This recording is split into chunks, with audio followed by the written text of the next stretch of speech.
Bom dia, seja Olá, E bem-vindo. aí, Danilo, tudo bom? bom dia, tudo bem? Beleza. Obrigada, Boa sorte aí, meu Vitor. cara. Obrigado, tchau, tchau. Obrigado. Tchau, tchau. Bom dia, Danilo. Que prazer tê-lo aqui conosco. Gente, Bom dia. Danilo é um farmacêutico que eu tenho uma relação ali de muito carinho e proximidade. Trabalhamos, né? Somos do GT de Oncologia do CRF Bahia juntos. É um prazer tê-lo aqui, você nesse momento especial. Obrigada por ter topado esse desafio. Obrigado pelo convite. É um prazer estar aqui com vocês. Ai, que bom. Gente, Danilo, ele é farmacêutico pela UFBA, especialista em oncologia pela Sobrafo. Ele é especialista em farmácia clínica e atenção farmacêutica pelo IPOG, especialista também em gestão de qualidade e segurança do paciente pelo IPOG, é representante regional da Bahia da Sobrafo, membro do grupo técnico de oncologia do CRF Bahia. Ele é parecerista farmacêutico do TJ e coordenador regional de farmácia na DASA Oncologia.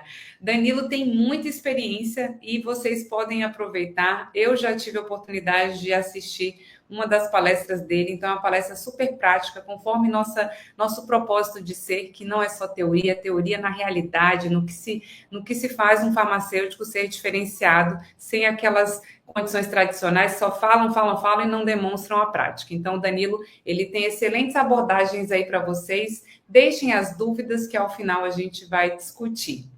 Danilo, o palco é todo seu, fique à vontade com o nosso público. Eu só queria que você compartilhasse para mim, colocasse assim, apresentar, compartilhar a tela, para a gente colocar a sua apresentação.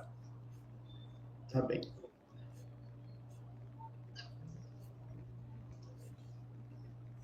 Eu compartilho só a tela, a janela dos slides, é isso?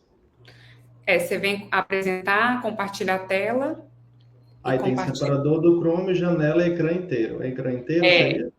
Aí tenta achar a janela do seu PowerPoint.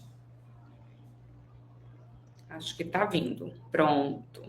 Vocês estão conseguindo ver agora? Sim. Aí você coloca só em tela cheia pra gente, por favor. Já está em tela cheia.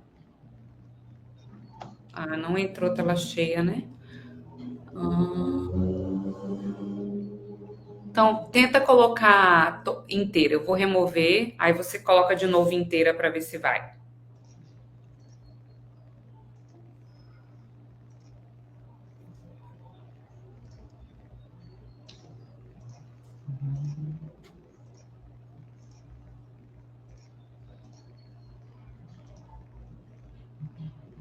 Deixa eu ver. E agora? Isso, agora acho que vai. Aí, ótimo. Coloca só para, por favor, ocultar nessa barrinha para não ficar aparecendo na frente do seu slide. Perfeito. Passa um para a gente testar. Ótimo. Pode voltar. Então, fique à vontade, o palco é seu, viu? Ok, bom dia pessoal. Hoje nós vamos falar um pouco sobre avaliação de prescrição, desde a avaliação da prescrição de quimioterápicos até o cuidado farmacêutico, né, que é a consulta propriamente dita. Então já foi apresentado, vou passar essa parte. Eu declaro que não tenho conflitos de interesse relacionados à minha apresentação. Trouxe primeiro um caso de câncer coloretal. Eu trabalho no serviço privado. Então, os dados do paciente JAPD, homem, 74 anos, um paciente idoso, casado, heterossexual, aposentado e residente em Salvador, católico, né, religião católica, possui 3 filhos e 2 netas. O histórico da doença atual, então, lá em 2022, ele teve um desconforto abdominal intermitente, ou seja, ora aparecia, ora se apresentava, e uma anemia discreta, em 2022.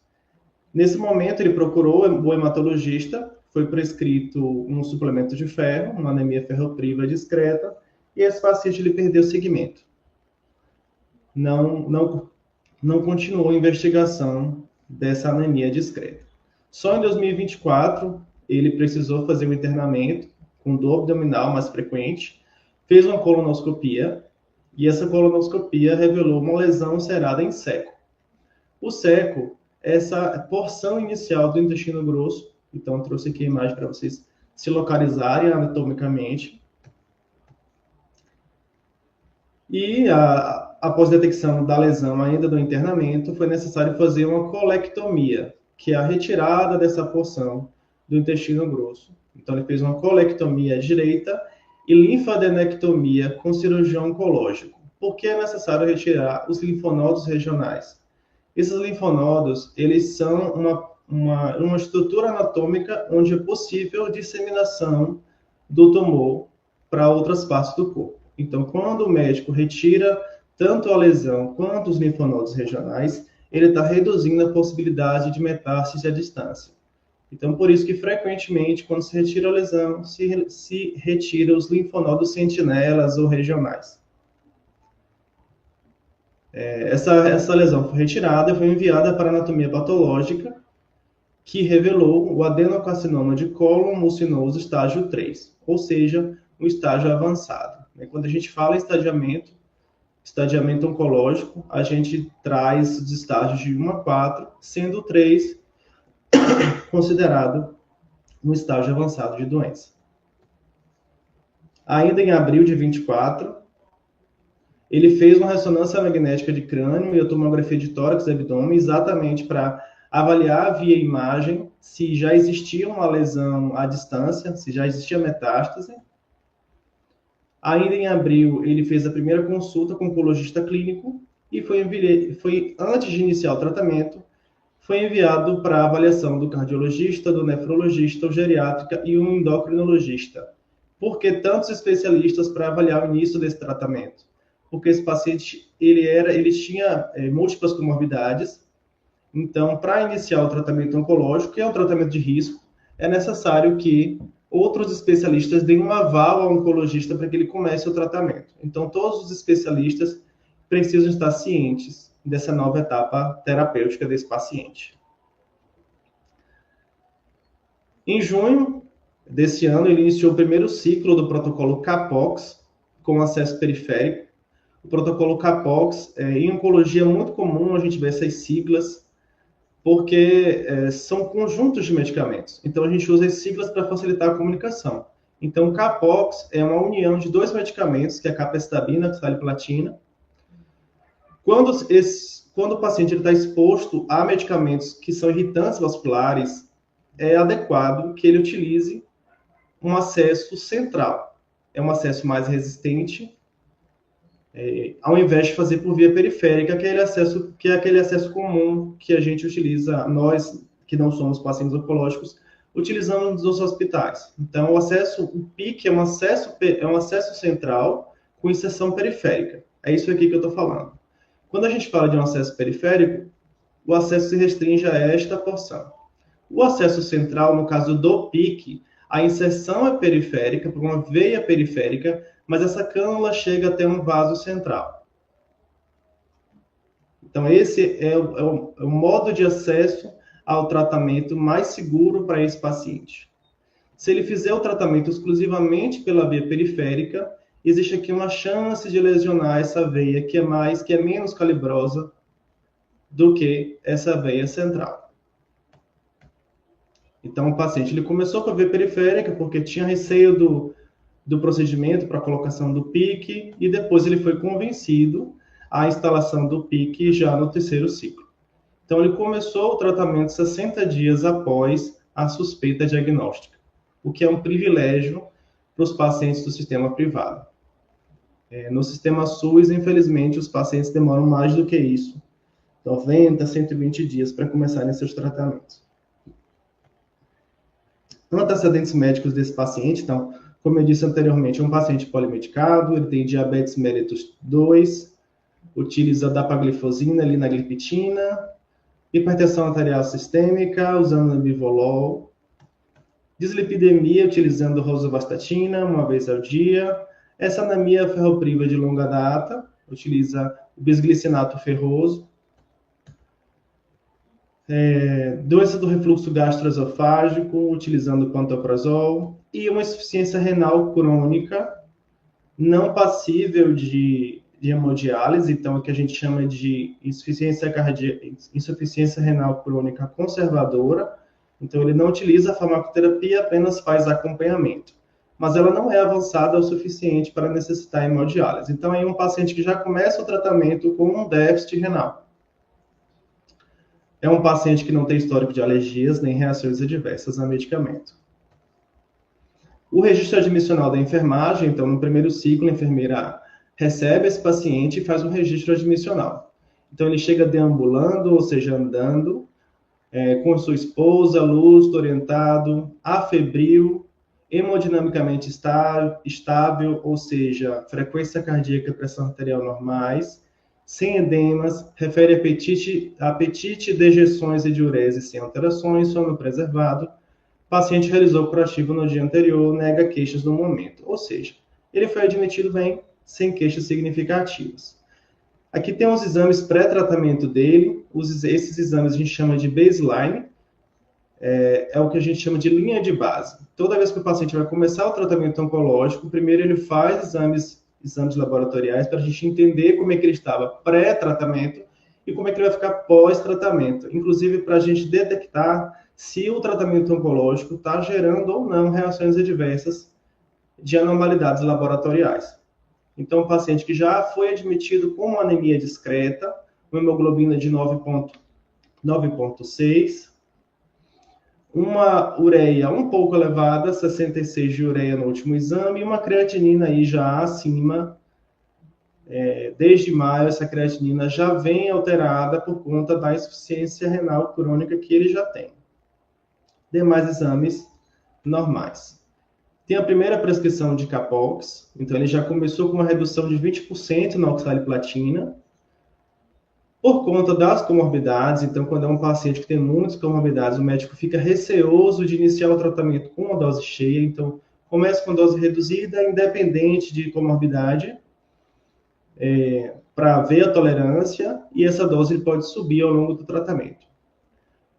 Toda vez que o farmacêutico vai fazer a validação da prescrição, ele precisa entender qual doença é, qual o estadiamento do paciente, entender se o médico escolheu a terapêutica mais adequada para a doença e para o estadiamento dele, conferir número de ciclos, intervalo, terapias de suporte. Nesse caso aqui, a palonozetrona, a dexametasona terão um efeito antiemético.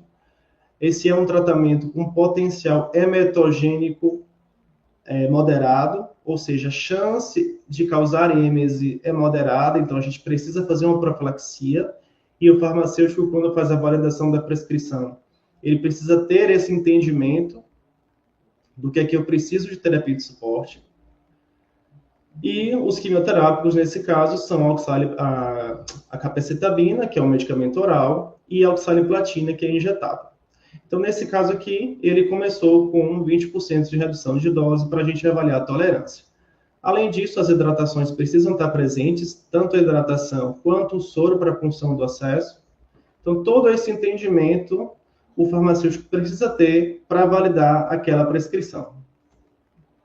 E aí o farmacêutico, depois de validar a prescrição, segue a prescrição para manipulação, e aí o farmacêutico vai à beira-leito fazer a admissão farmacêutica desse paciente.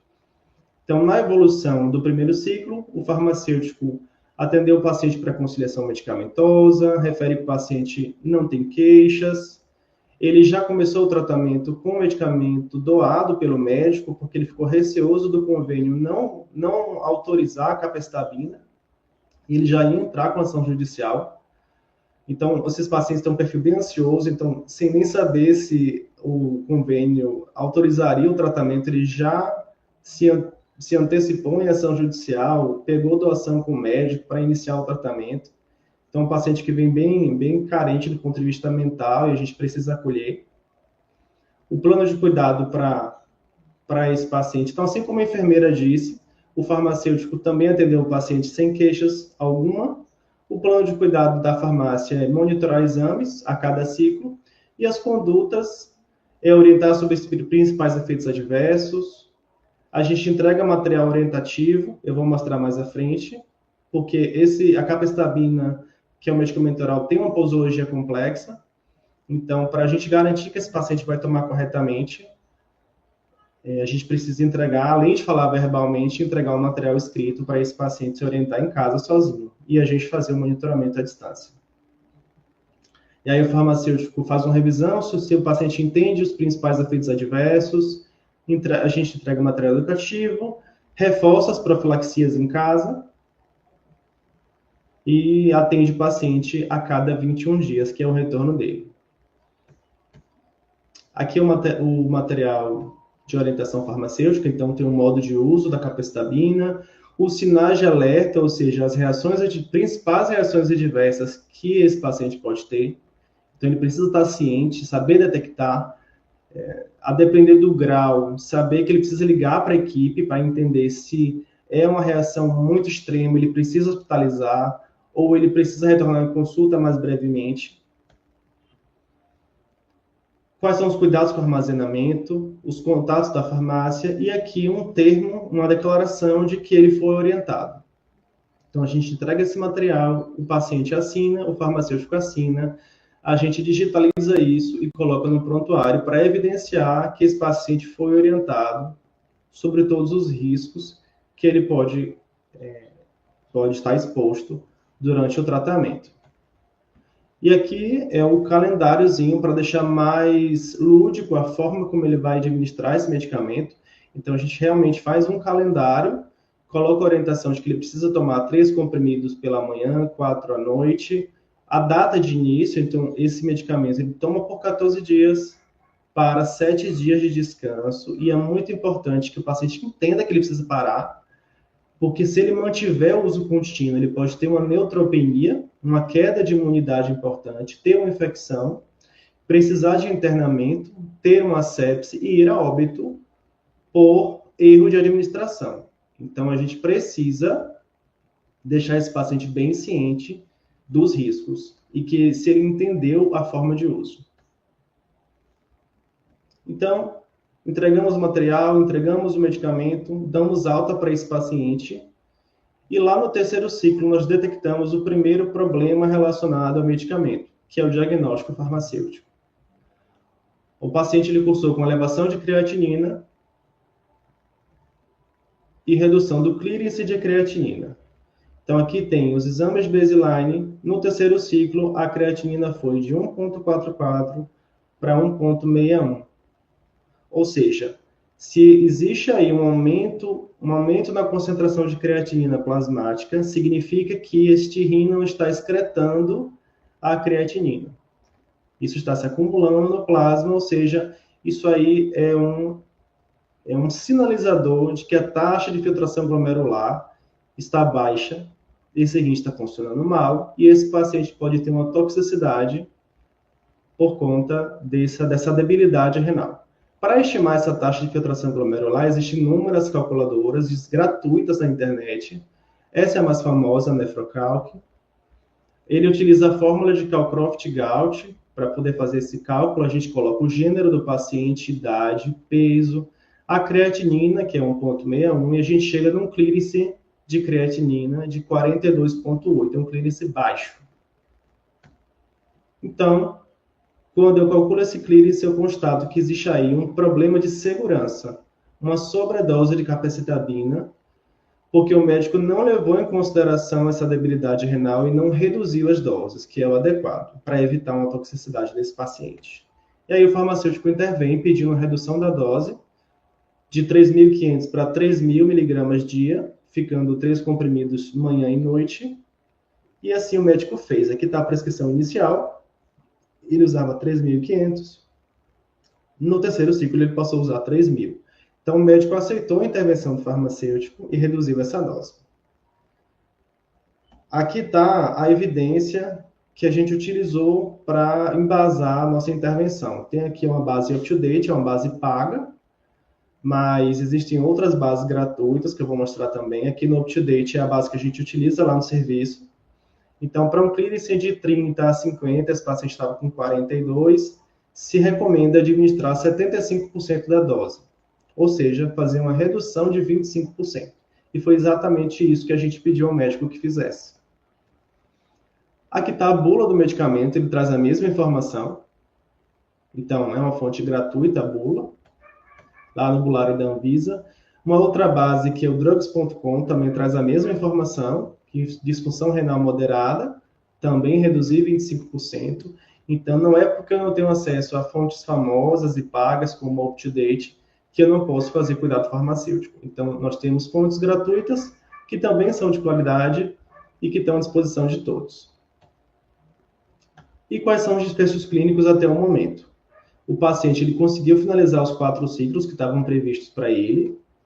Ele teve atraso de 1 semana para o início do 4º ciclo por uma infecção. Então, ainda que a gente tome todos os cuidados, com orientação, com monitoramento de hemograma, esse paciente está suscetível a infecções.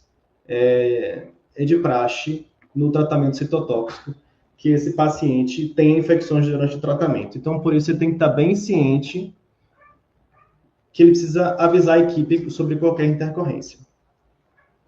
Mas teve infecção, tratou. Durante o tratamento, ele teve uma diarreia grau 1, uma náusea grau 1, vômito grau 0, astenia, que é a fadiga, uma síndrome mão-pé, que é uma dermatite em mãos, grau 2, uma neuropatia grau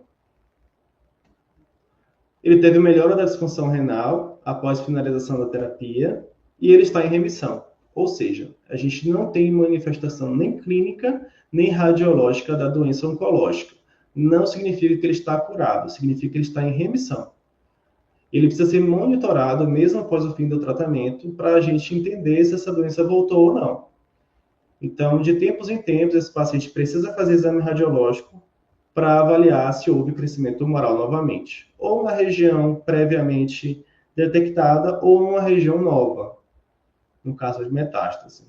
Então, ele vai fazer tomografia de tórax e abdômen de controle em outubro de 25 e vai fazer uma nova colonoscopia para avaliação daquela região inicial lá do intestino grosso em abril de 25.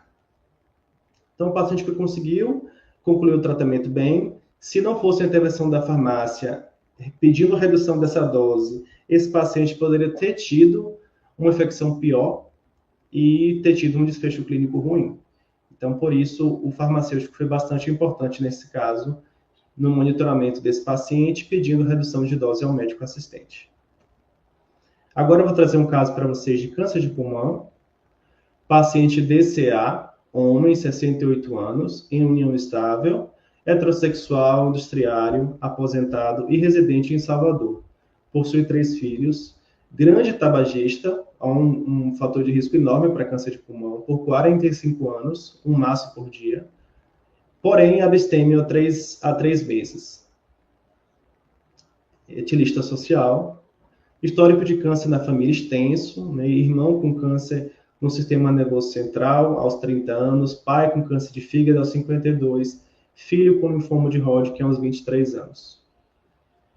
Então, pessoas que têm histórico de câncer na família precisam fazer monitoramento de perto, principalmente quando se trata de um parentesco de primeiro grau.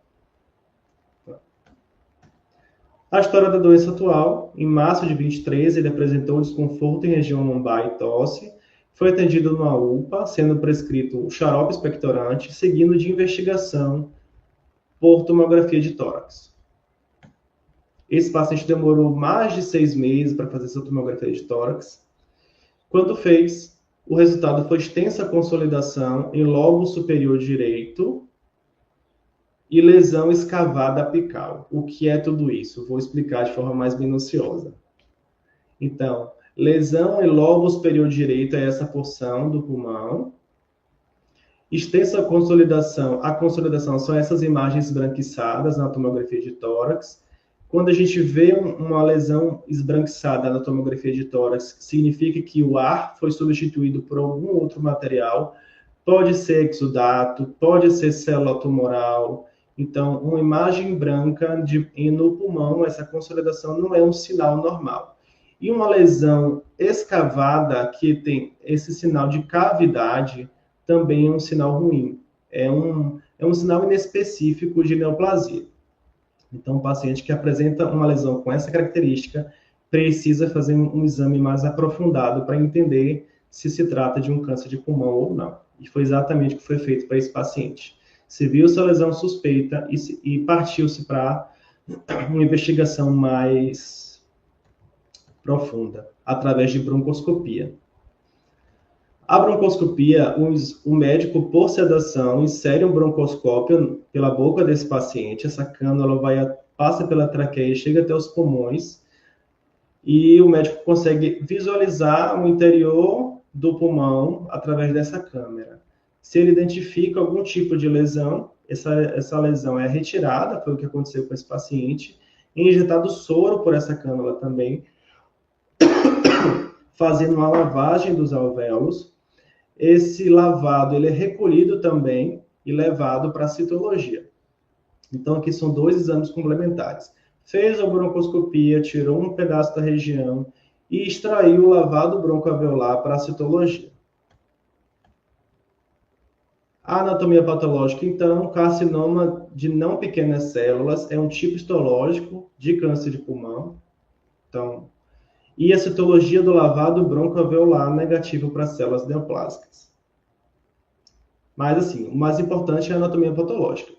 A anatomia patológica é o exame confirmatório de câncer. Nenhum paciente pode ter diagnóstico de câncer através de exame de imagem. A anatomia patológica é sempre necessária.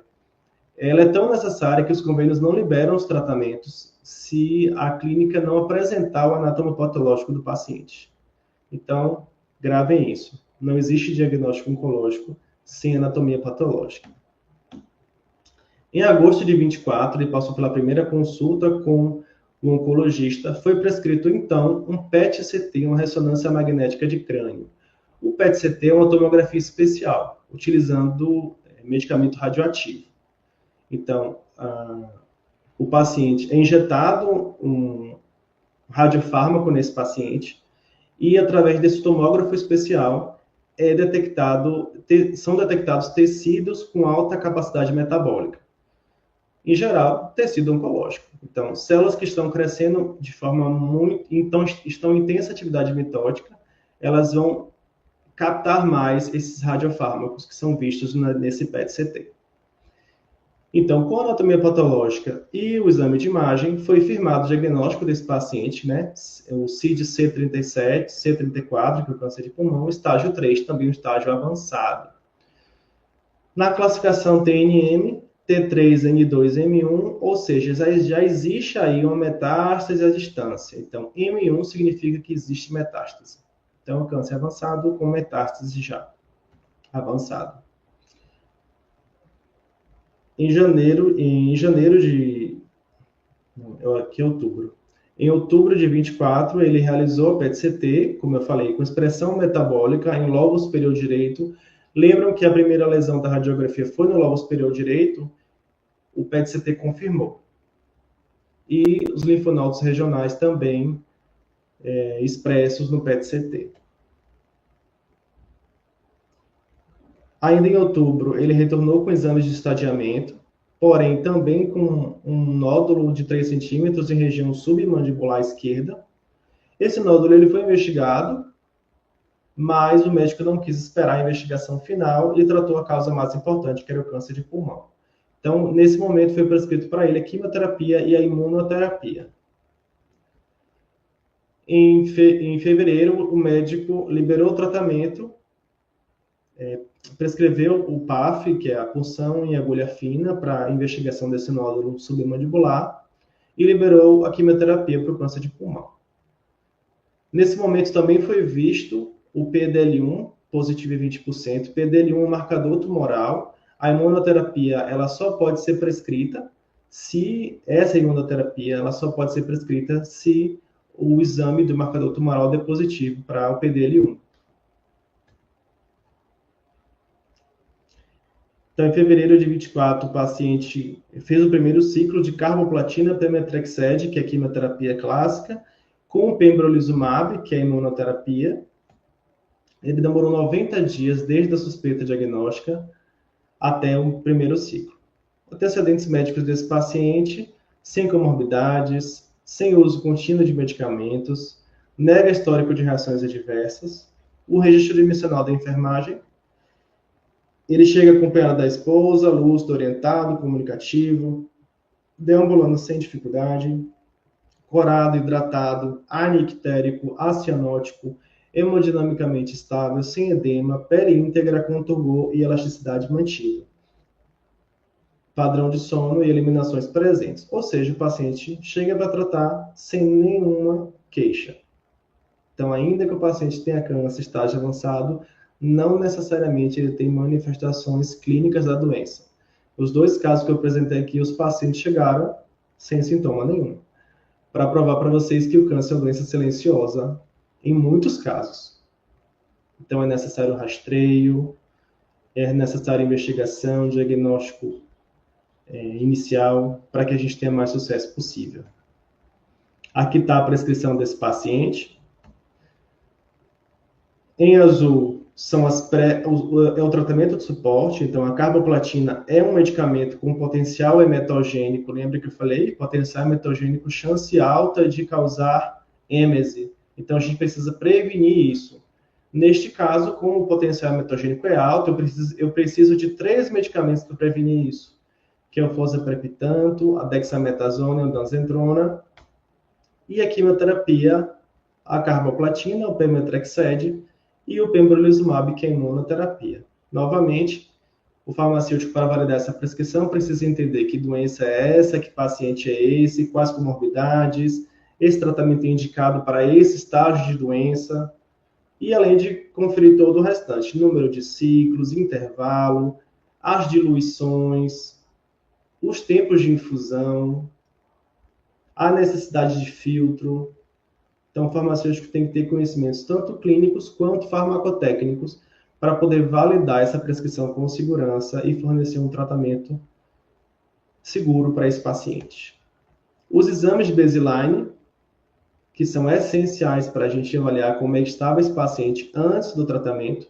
Então, apresentava aqui exames todos normais, todos verdinhos, uma ureia discretamente elevada, a gente nem considera essa elevação ínfima de ureia, apenas um colesterol total elevado e os marcadores tumorais elevados, que é o CEA, no caso. O CA19 estava próximo do limite, mas ainda dentro da faixa. Mas o marcador tumoral aqui elevado. É um sinalizador laboratorial inespecífico. É um sinalizador inespecífico de doença. Né? Pessoas sem câncer também podem ter marcador tumoral elevado. A admissão farmacêutica no primeiro ciclo. Esse paciente foi atendido para início do protocolo, lúcido orientado, tranquilo, nega queixas, refere prurido ocasional em couro cabeludo. Então, assim como a enfermeira, o farmacêutico também não sinalizou nada de importante sobre manifestações clínicas. Porém, percebeu que esse paciente estava sem prescrição de profilaxias assintomáticos para casa. Toda vez que eu dou alta para um paciente, eu preciso entender que outros tratamentos de suporte esse paciente precisa para usar em casa, para não manifestar reações adversas em casa, ou para atenuar aquelas reações adversas que ele possivelmente vai apresentar. Então, nenhum paciente pode ter alta sem ter essa avaliação de risco na alta. É papel do farmacêutico também, não apenas dele, mas da equipe multiprofissional inteira. Então, quando o farmacêutico foi fazer a alta, percebeu que esse paciente estava sem prescrição de sintomáticos para casa. O plano de cuidado para a farmácia é a consulta e o monitoramento de exames a cada ciclo. As condutas é repassar as principais reações adversas, reorientar sobre profilaxias e sintomáticos, deixar os cuidados de prevenção de mucosite, que é a inflamação de mucosa, e cuidados de pele em casa. Então, o primeiro problema relacionado a medicamento, já no primeiro ciclo, como eu falei anteriormente, foi um PRM de necessidade, uma terapia preventiva não prescrita. Então, os antieméticos, além do paciente receber de forma intravenosa, ele precisa receber de forma oral também complementar em casa. É o que diz os guidelines. Então, eu trouxe aqui o guideline do NCCN, um guideline famoso, e ele diz que a carboplatina tem o potencial emetogênico moderado, não, nesse caso foi alto, porque a dose foi maior ao ser maior do que 4. Eu sinalizei errado, desculpe. Os outros medicamentos, o pemetrexed tem um risco baixo e o pembrolizumab um risco mínimo. Como eu tenho medicamentos de riscos diferentes, eu vou me guiar por aquele medicamento de maior risco. Então, neste caso, eu vou considerar essa terapia como de alto potencial metogênico por conta da carboplatina. É o que diz também outras fontes, como drugs.com. E a intervenção farmacêutica foi a prescrição de ondansetron ou dexametasona no D2 e no D3 pós-tratamento. Isso é terapia oral para casa, para evitar a manifestação de êmese. É exatamente o que diz o guideline do NCCN, de prescrever ou a dexametasona ou a ondansetrona para casa. O farmacêutico interviu sobre isso e o médico, o drugs.com também diz a mesma coisa, e o médico prescreveu. Então, ele prescreveu aqui o Decadron, um comprimido pela manhã, 2 dias após a quimioterapia. O médico prescreveu após sinalização do farmacêutico. Esse sinal aqui é de suspenso, tá? Então, é uma coisa ou outra. Ou Decadron ou Ronal. O médico optou pelo Decadron. Já no segundo ciclo, ainda no primeiro ciclo, o farmacêutico também percebeu que esse paciente não recebeu profilaxia antianêmica. O pemetrexed é um medicamento que, se eu não utilizar uma suplementação de ácido fólico e vitamina B12, esse paciente pode apresentar toxicidade hematológica, anemia, neutropenia, trombocitopenia. Eu preciso prevenir isso. O drugs.com também diz a mesma coisa sobre a suplementação de vitamina B12. E aí o farmacêutico interviu. Ele percebeu que o paciente não tinha prescrição disso para casa, interviu ao médico. Um PRM de necessidade, terapia preventiva não prescrita também. E aí o médico foi lá e prescreveu o ácido fólico diariamente. Enquanto estiver usando o pemetrexed, precisa usar oral o ácido fólico e o citoneurin, que é a vitamina B12, todos os dias também, de 12 em 12 horas. E o desfecho clínico até hoje, o paciente ele terminou o 7º ciclo de tratamento de manutenção com pemetrexed mais pembrolizumab. Então, ele segue no 7º ciclo. Ele terminou a carboplatina e ele dá seguimento por mais 1 ano com pemetrexed e pembrolizumab. Ele segue em tratamento regular sem queixas significativas. Apresentou uma elevação de uma redução dos hormônios tiroidianos e foi necessária a reposição com levotiroxina ao longo do tratamento. Isso é muito comum para os pacientes que fazem tratamento com imunoterapia. Ele mantém resposta clínica radiológica e aguarda ainda a biópsia da lesão em parótida, aquela lesão na região submandibular esquerda. Esses são os meus contatos. Muito obrigado.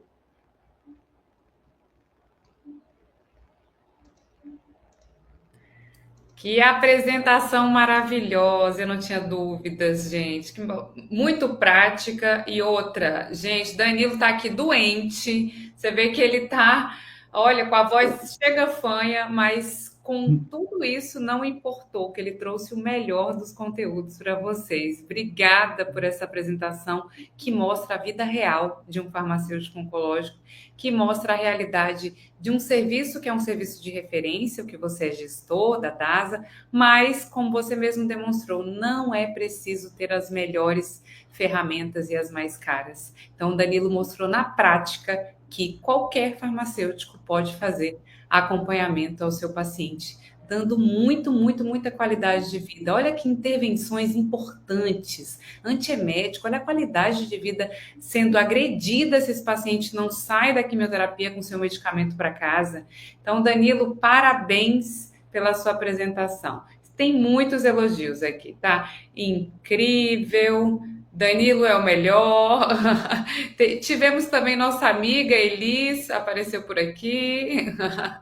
Elis, um grande beijo.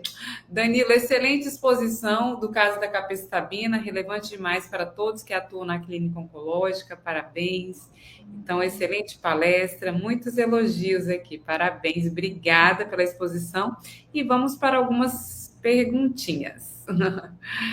Vamos começar. Primeiro, mais um elogio aqui. Parabéns a todos por proporcionar um pouco desse conhecimento para nós nessa manhã. Então, peraí, aqui. Essa, pronto. Hélida Nayara, obrigada. A posologia e os efeitos colaterais da capecitabina dificultam a adesão terapêutica dos pacientes. Poderia falar um pouco mais sobre a importância do farmacêutico nessa adesão da capecitabina? A participação do farmacêutico na adesão, ela não é apenas para a capecitabina, para todos os medicamentos utilizados pela via oral. Os tratamentos oncológicos, eles têm um potencial de causar reação adversa muito alta, e o farmacêutico precisa estar próximo, porque se esse paciente manifesta reação adversa sem conhecimento, esse paciente pode suspender o tratamento por conta própria. Então, a gente tem que estar próximo, tem que monitorar, mesmo por ligação, né? Quando esse paciente vai para casa, ele é o responsável por administrar. Quem me garante que esse paciente está administrando diariamente? E o farmacêutico também precisa ter um relacionamento muito próximo com esse paciente para que ele confie e possa dizer, por exemplo, que suspendeu, que ele não tenha medo de dizer que ele suspendeu porque teve uma reação não tratada. Para a capecitabina é ainda mais importante por conta da posologia complexa. Então, ela precisa ser suspendida por 7 dias.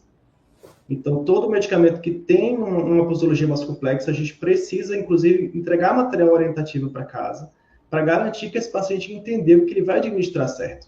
Então, especialmente a capecitabina, a gente tem que estar monitorando bem de perto, fazer desenho, pedir que o paciente explique como ele entendeu o tratamento, para a gente garantir que ele vai fazer certo. Senão, se ele receber pelo convênio, por exemplo, tem pacientes que recebem por delivery.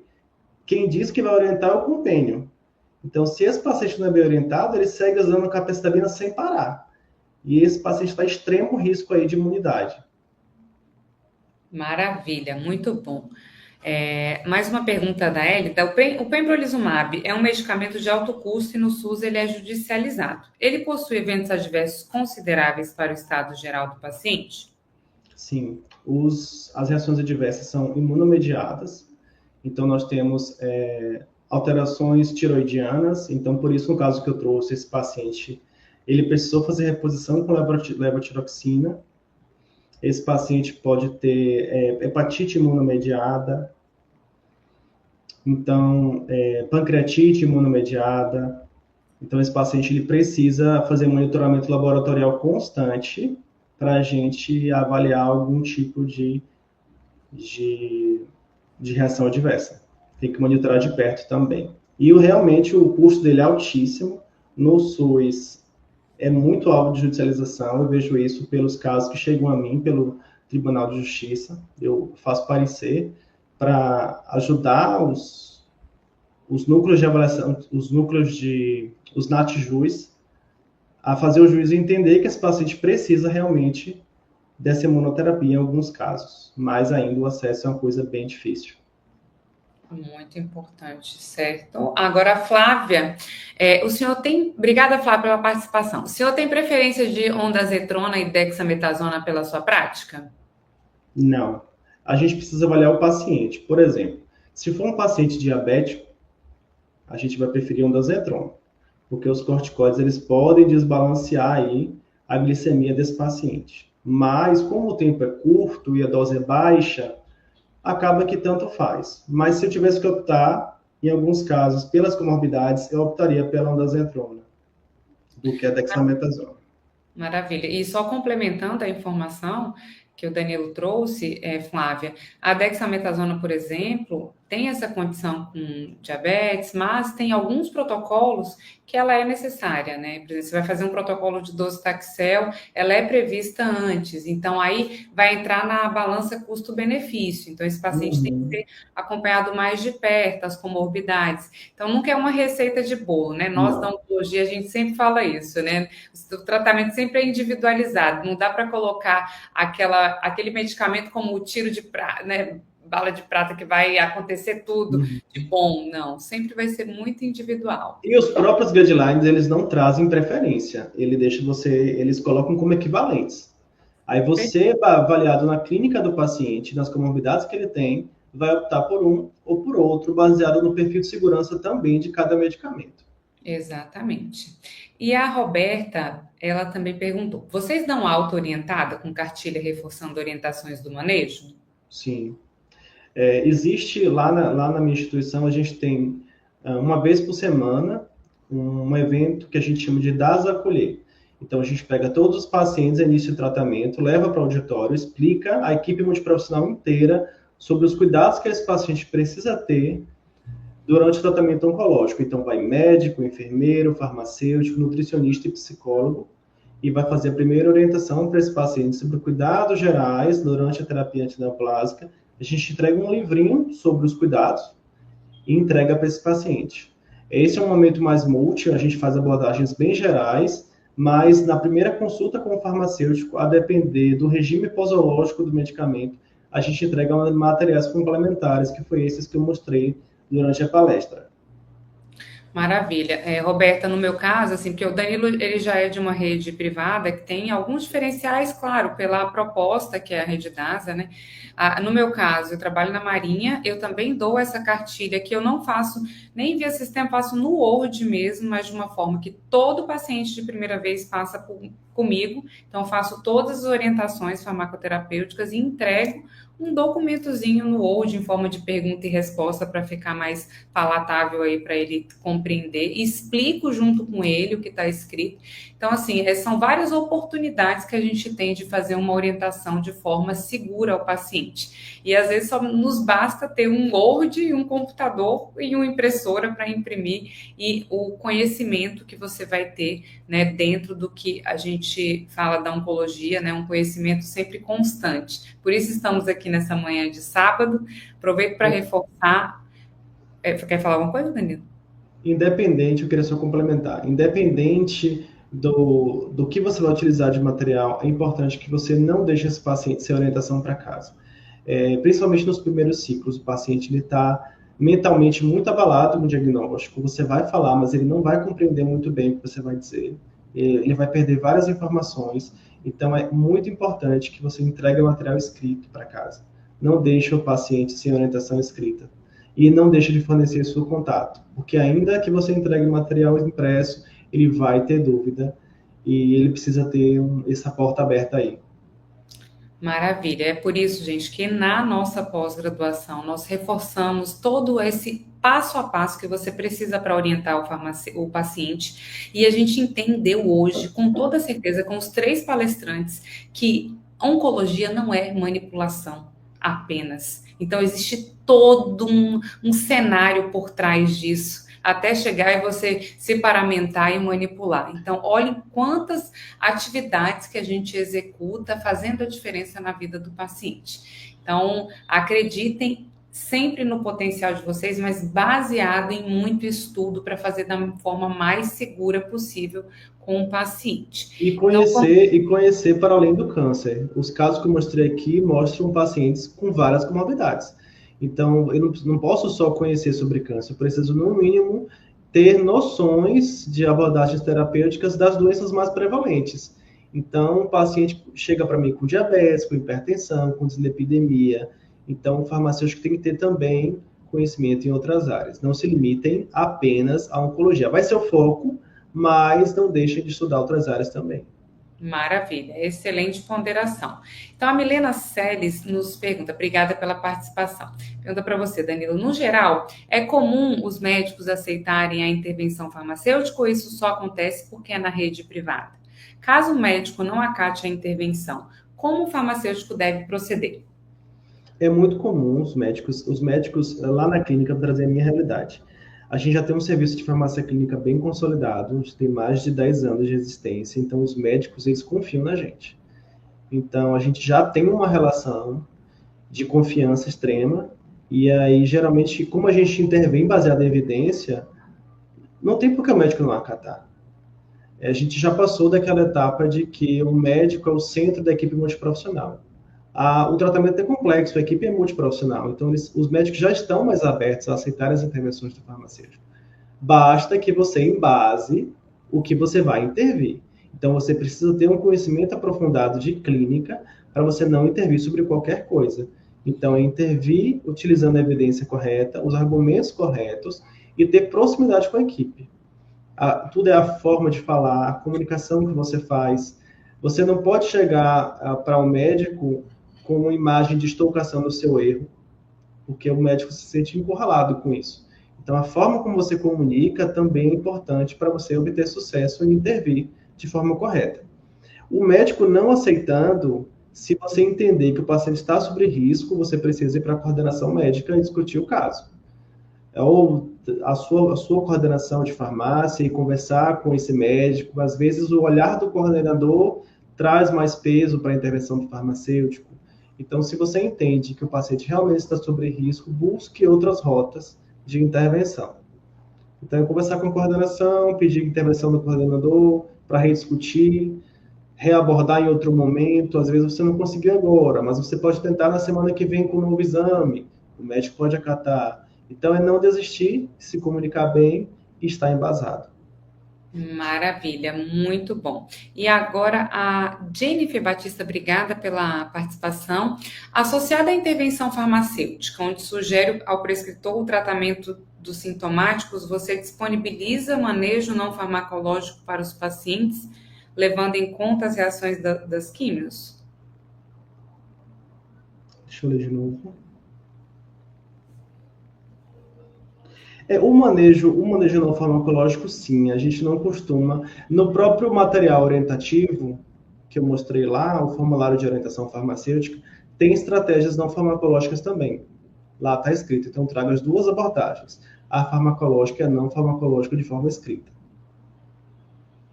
Maravilha. E isso, eles andam juntos, gente, não dá pra gente, não é porque eu sou farmacêutico que eu só vou intervir sobre interações farmacológicas. Por exemplo, um paciente com refluxo gastroesofágico. Não adianta de nada o paciente utilizar o procinético se ele não mantiver os cuidados de, por exemplo, não reclinar o tronco após a alimentação. Então, em algumas situações, andam juntos as terapias farmacológicas e não farmacológicas. Eu preciso ter esse conhecimento e orientar o paciente também. Muito bom, maravilha. Então, eu acredito que todos estão contemplados, com muitos elogios, palestras maravilhosas, excelente. Obrigada mais uma vez pela sua disponibilidade em trazer conhecimento nessa manhã de sábado. E eu espero que você fique bem quanto antes aí da sua gripe. E se pode ficar à vontade para falar suas palavras aí finais, que eu vou chamar aqui o João também para falar com você. João. Olá, pessoal, tudo bem? Muito obrigado, parabéns aí pela apresentação. Estava aqui acompanhando, foi excelente, né, Danilo? Foi muito bom te acompanhar. Tenho certeza que o pessoal que estava aqui também no chat, estava todo mundo dando parabéns, né? E todo mundo elogiando todas as palestras, na verdade. A gente te agradece muito aí a tua presença e a tua participação. E espero que essa seja a primeira de muitas outros eventos que a gente faça junto e que você possa brilhantar também os nossos alunos ali, né? E os nossos futuros alunos que vão se inscrever na pós de oncologia agora também, né? Joia. Muito Obrigado, bom. gente. Foi muito bom estar com vocês. Deixa a palavra final aí para você. Agradeço a participação aqui. Obrigado, Amanda, pelo convite. Quem tiver mais alguma dúvida, pode me procurar nas redes sociais e que eu tiro dúvida também, tá? Se a dúvida surgir depois, quiserem discutir um pouco da prática de vocês, comparar os serviços, eu estou à disposição. Foi um prazer. Obrigada. Bom descanso e melhoras. Obrigada. Nada. Tchau, tchau. Tchau. Prazer aí, feito. Então vamos Bom, gente, agora. Que jornada maravilhosa, Amandinha. Que jornada maravilhosa. Né? Demais, né? Eu fico, cada vez que a gente termina uma jornada, eu fico reflexivo, assim, como a gente tem sido assertivo nas escolhas, né, dos professores que vão estar aqui falando. Isso reflete também as escolhas que a gente faz para quem também vai estar no nosso time de professores, né, da pós-graduação. Então, a gente faz essa escolha muito voltada em... Vocês viram todos aqui, né? Todos com experiência, prática, nenhum era de teoria, todo mundo atuando na prática. E isso a gente acredita que seja um diferencial muito grande. Eu já fui professor só de teoria. Eu já dei aula quando eu não tinha prática, entendeu? Porque eu dou aula há mais de 10 anos. Então, assim, meus primeiros 2 anos sem prática é totalmente diferente dos meus dias agora, depois de 8 anos de prática clínica. Então, é outra coisa. Não que quem não tem a prática não possa dar uma boa aula, mas é diferente. Então, a gente sempre busca trazer esses profissionais para estarem com a gente, e isso é o nosso corpo docente. Então, convido todo mundo a conhecer o nosso site, o nosso corpo docente, né? Acho que a gente podia até mostrar o nosso site para eles, né, Amandinha? Sim, vamos sim. E aguardem aí, viu, gente? Enquanto o João vai colocando o site, vou agora, a gente vai sortear um queridíssimo livro, tá? Para todos que estão online, que estão aqui, prestigiaram esse evento até agora conosco. Então, a gente vai brindar vocês com esse sorteio do livro de Farmácia e Oncologia, tá? Agradecer à editora Sanar, tá? Pelo apoio com este livro, que eu sou coordenadora, organizadora, autora, que juntei, como aqui nessa jornada, muitos profissionais de excelência para escrevê-lo, que tá tudo alinhado, conforme o nosso propósito. Teoria com Então, prática. então assim, só para que vocês conheçam, esse aqui é o nosso site. Vocês vão ver aqui que nós temos uma variedade de cursos. Nós temos a pós-graduação em farmácia oncológica, nós temos a pós-graduação em farmácia clínica hospitalar. Esse curso aqui de psicofarmacologia, ele está fantástico, inclusive com valor aqui que vai mudar agora, já na semana que vem, para qualquer área, né? Hoje a gente sabe que a saúde mental, ela está impactando muito e qualquer um dos profissionais precisam conhecer, todos os profissionais da saúde precisam conhecer, então a gente fez esse curso completaço, com todos os transtornos mentais também. A gente tem o curso de anamnese, temos o curso de farmacocinética também, que é um curso de extensão reconhecido pelo MEC, e temos também o nosso curso de farmácia clínica, porém esse é online, ao vivo, e então tem uma lista de espera. Vocês podem nos acompanhar aqui, então vão ver sempre o que nós temos de novidade. Temos consultoria também, realizamos evento, e nós temos aqui o que eu queria chamar a atenção de vocês, é o nosso blog. Então fiquem atentos, se inscrevam aqui, assinam o nosso blog, é gratuito, semana toda a gente está postando, né, conteúdos, novidades aqui, então tem muito conteúdo técnico que você pode acompanhar. Então, por exemplo, você vai abrir aqui, você vai ter acesso a várias informações, muito bacana. Você pode consultar quem são nossos corpos docentes. Então, você vai ver aqui, você vai entrar, vai clicar aqui no corpo docente, vai ter acesso a quem são, né, os nossos professores. Então, fica aqui o convite de vocês visitarem o nosso site, conhecerem um pouco mais da propósito, da nossa história, do nosso diferencial que a gente tem, né? Nós acreditamos realmente no ensino mais aproximado, por isso nós temos as mentorias aqui que também vão ajudar você a se desenvolver na carreira. Por isso que fica o convite aqui para vocês fazerem parte desse time, a gente costuma falar, né? Seja bem-vindo ao time Propósito. Fazer parte do time Propósito faz você se diferenciar no mercado, porque a gente vai estar com você em todo momento. Você precisando de ajuda, eu tenho uma entrevista de trabalho, eu tenho, né, algo que eu preciso implementar, a gente tem as mentorias, a gente pode ajudar, a gente direciona você, porque a gente não quer ser só mais um, a gente quer formar um exército de profissionais que façam a diferença. E esses profissionais que façam a diferença vão formando outros profissionais também. Essa é a nossa missão, né, Amanda, como instituição. Então, muito obrigado a todos que estiveram aqui com a gente. E vamos para o sorteio, né, Amanda?